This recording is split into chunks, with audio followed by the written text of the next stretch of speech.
दूसरे चरण का इलेक्शन चल रहा है, सपा की क्या स्थिति रहेगी पूरे देश में, क्या लगता है? 88 सीटों पर मतदान चल रहा है। सकुशल संपन्न हो जाए, इस तरह की मेरी कामना है। और जनता पूरे देश में मूड बना चुकी है। नरेंद्र मोदी की सरकार का पतन निश्चित है। सफाया हो चुका है पहले चरण के 102 सीटों पर।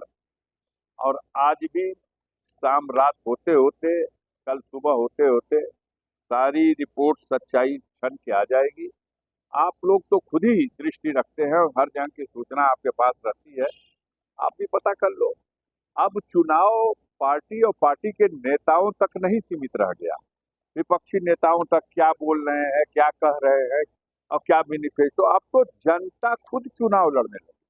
हम मुखर होके बोल नहीं रही है, लेकिन अंदर से तय कर चुकी है।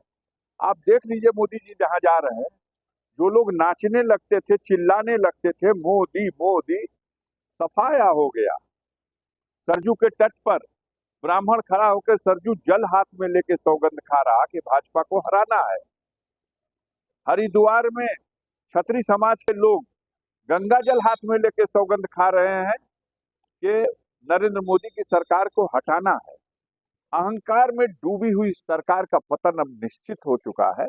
और पहले दौर के ही चुनाव से स्पष्ट हो गया था रुझान। जब राजस्थान में भी 10 सीट हार रहे हैं, जब गुजरात में भी 5-6 सीटें हार रहे हैं, मध्य प्रदेश में 15 सीट हार रहे हैं, महाराष्ट्र में जहां 48 में 42 जीते थे पिछली बार, इस बार उनकी दशा 12 सीटों पे आ रही है।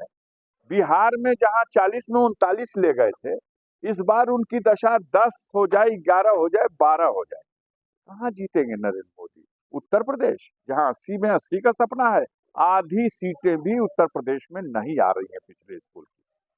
मैं समझ रहा हूं कि पतन नहीं, ठीक से पतन होगा। 150 सीटों के आसपास सिमट जाएगी नरेंद्र मोदी और भारतीय जनता पार्टी और पूरी एनडीए की पूरा गुट मिलकर के भी 150 सीट निकाल लें तो बहुत बड़ी बात।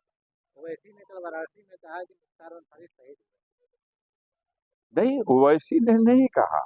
ये एक मान्यता है कि जिस व्यक्ति को कैद कर लिया जाए और कैद में उस व्यक्ति को जहर देके मार दिया जाए तो उसे शहादत का दर्जा माना जाता है। तो मुख्तार के साथ ऐसा ही हुआ। तो वो एक शेर था, सामने से अनेकों बार वार हुआ, हमला हुआ, मिटाने और मारने की कोशिश हुई, लेकिन सफलता नहीं मिली। मारने वाले आए जो, वो खुद ही मर गए। तो अब चारा यही था कि उसे कैद कर दिया जाए। शेर को कैद कर लिया गया और उसके बाद उसको जहर देकर के मार दिया गया। तो ये तो गरीब जनता चिल्ला चिल्ला के कह रही है कि महापाप हुआ, ये घोर अन्याय हुआ।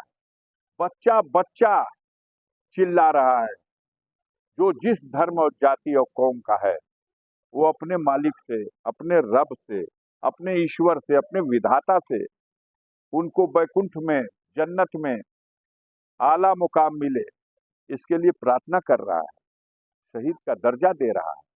ये तो ठीक है, इसमें कोई दिक्कत की बात तो नहीं है। आप लोग क्यों परेशान हो गए?